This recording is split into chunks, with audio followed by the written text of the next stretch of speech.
So Ian, what you want to talk about? So what did you tell me earlier about creating your own reality? It's a lot of hard work. Yeah, it is. But in my little world, I think I can do it. I didn't start out to create my own reality.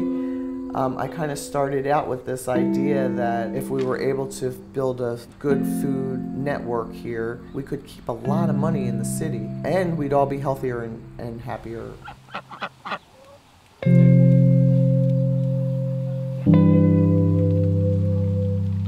I started this farm on August 5th, 2007.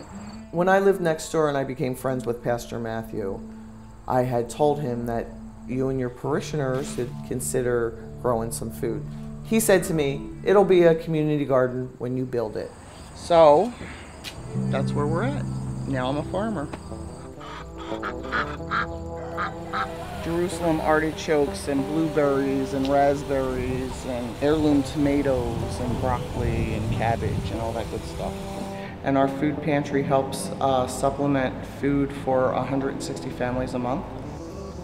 Part of the whole reason that I'm growing food is that I really hope that young people learn and have an appreciation for heirloom food, real food. One of the ways I get kids to try things that look strange is that I eat it in front of them and tell them they can't have any. That red leaf lettuce looks good. Can I have some?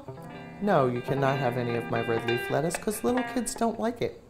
Try one. You know my teeth ain't in, so. It don't matter. Just try one. You can bite it. Give me that real one right here.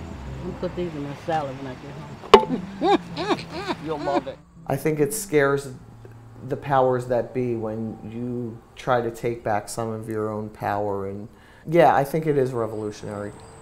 It's not really my shirt. It's my wife's. I was thinking about this when I put it on this morning. One of the perks of being a lesbian is well, I guess if I was married to a dude, I could steal his t-shirts too, but I probably wouldn't like them as much as I like my wife's. Why are we doing this? What were we thinking? Oh, I have another reality on the other side of town. You know, on the other side of town, they call me Kate. In this neighborhood, they call me Tuka.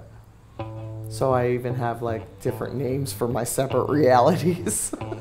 Every year, I think that there's going to be more people that get on the whole sustainability thing and it doesn't happen. You know, some people get it, but the best people that get it, they wind up going and doing their own project. And there has to come a point where we start interacting with each other and helping one another, or it's not going to be sustainable. And this is my homestead. This whole yard is going to be a forest garden, and a forest garden is 7 stories, and you start with a canopy, then I'll put in some fruit trees, then I'm starting to put in bushes already, bushes that bear fruit. When it's a healthy forest garden, everything comes back every year, and it's a low maintenance kind of thing. Uh-oh. Looks like somebody ate my strawberry plants. I know what happened. Jan Robillard ran them over with the lawnmower. It's kind of the nature of when you work with a lot of different people that kind of stuff happens. And it's part of, I guess, my process of letting go and not taking everything so personal. So I'm trying to deal with it. Okay, bye Hereford Mushroom Farm. Just from traveling from this neighborhood to the east side, I would find just women's lives essentially in the dumpster.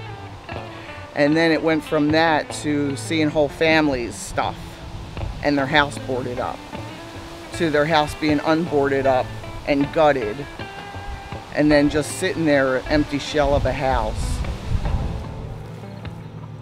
I was here struggling with my daughter. We became homeless in the fall. We used to go dumpster diving and do art by candlelight. If I had been alone, I would have been moaning in my bed, "It's cold in here. I don't have enough to eat. I don't want to get up and take the bus." Because my kid was there, and she was just such a delightful kid. Yeah, you know, it was like, I couldn't let her be freaked out and be like, I wanted her to keep that innocence, you know, so I had to make it fun. so many of us are broke and struggling. We try to just don't stress about money because we still got, we still got other things. Yes, I'm creating my own reality. How does it feel? How does it feel? It feels good that it does look good, and I am proud of it. If the power went out tomorrow, could we sustain ourselves? And that's how I really do see the garden, as a little lifeboat in the city.